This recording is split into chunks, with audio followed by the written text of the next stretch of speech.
Unable to keep up with the who, the when, the why, and the how. Well, fear not.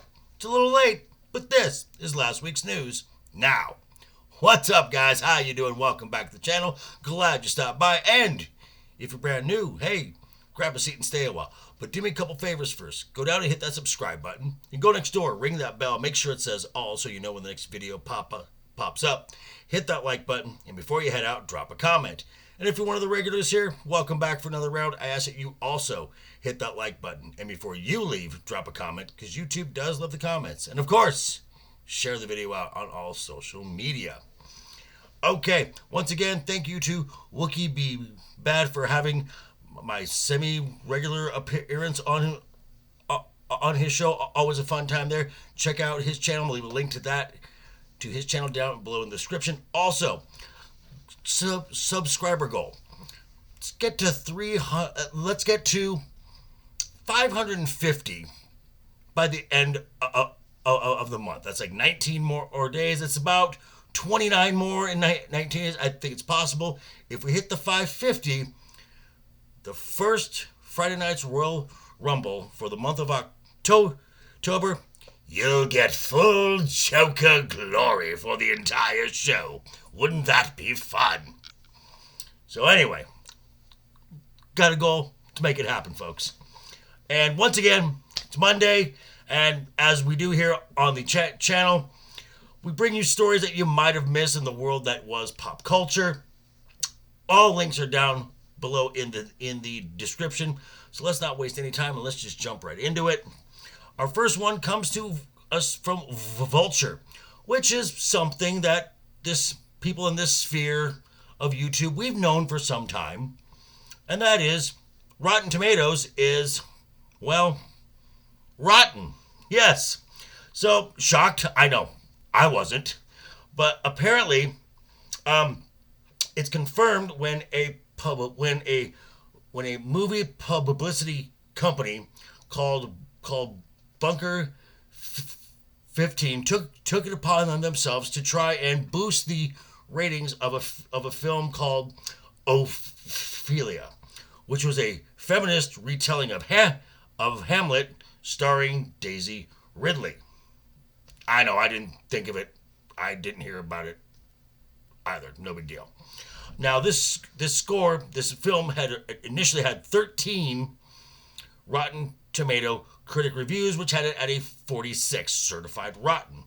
So with a little schmoozing and a little bribery, as high as $50 for a review, that's all it costs nowadays, the score got bumped up to over 60, considered fresh. And if you want to know more about this, Andre from Midnight's Edge does a great video essay of this going into the details.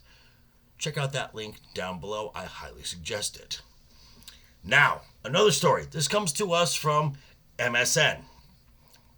Now, if I told you that a film with a $15 million budget and no marketing whatsoever would be the 10th highest domestic grossing film this year, outperforming Mission Impossible, Dead Reckoning, and Indiana Jones and the Dumpster Fire of Destiny, you might have said I'm nuts.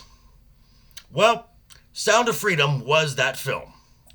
And now this film has gotten some international the release finally, and with no surprise to anyone in this sphere on YouTube, it is now number one in over 18 international markets. A film with a very simple message. Children are not for sale. But it gets no love from Hollywood and the mainstream media industrial complex, but massive love around the world. Moving on to our next story, and this comes to us from Variety. Disney, Hulu, Comcast. The clock is ticking. January is looming.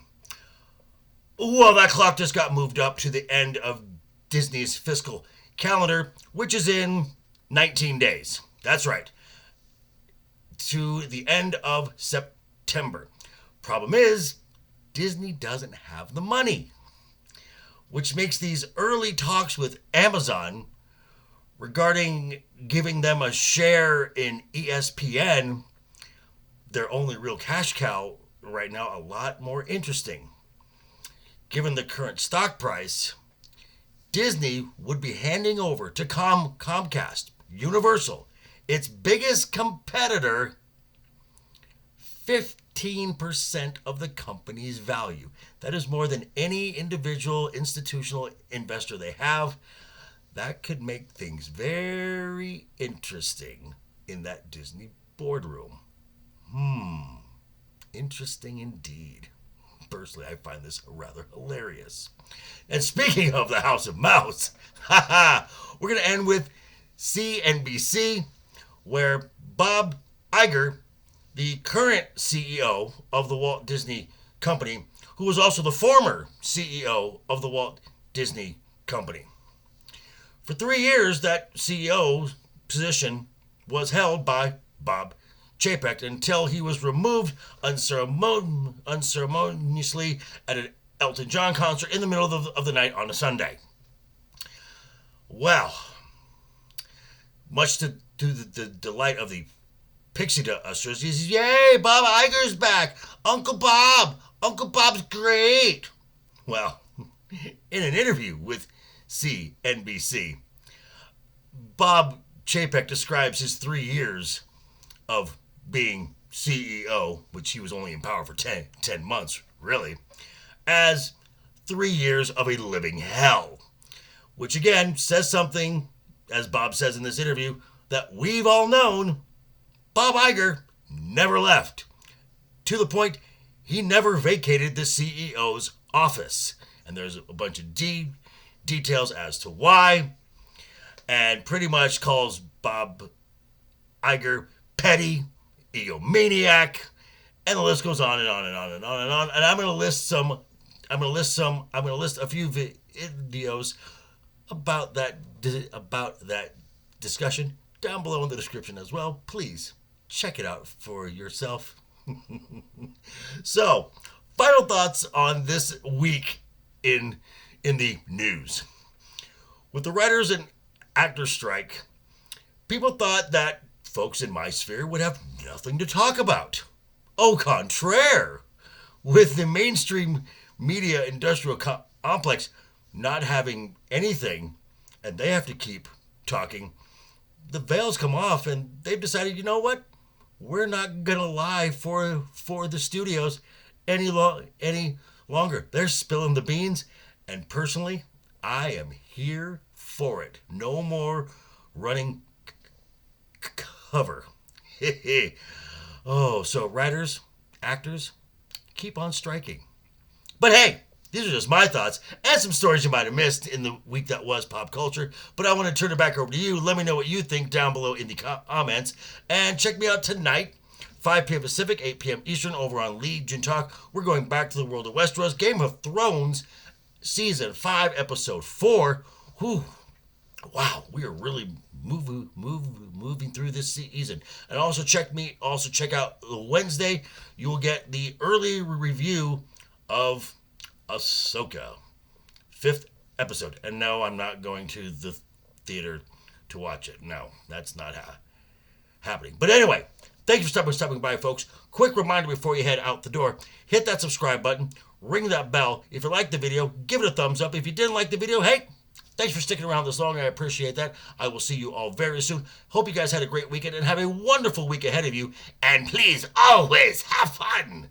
Hashtag keep talking. And always keep that smile on your face. Toodles.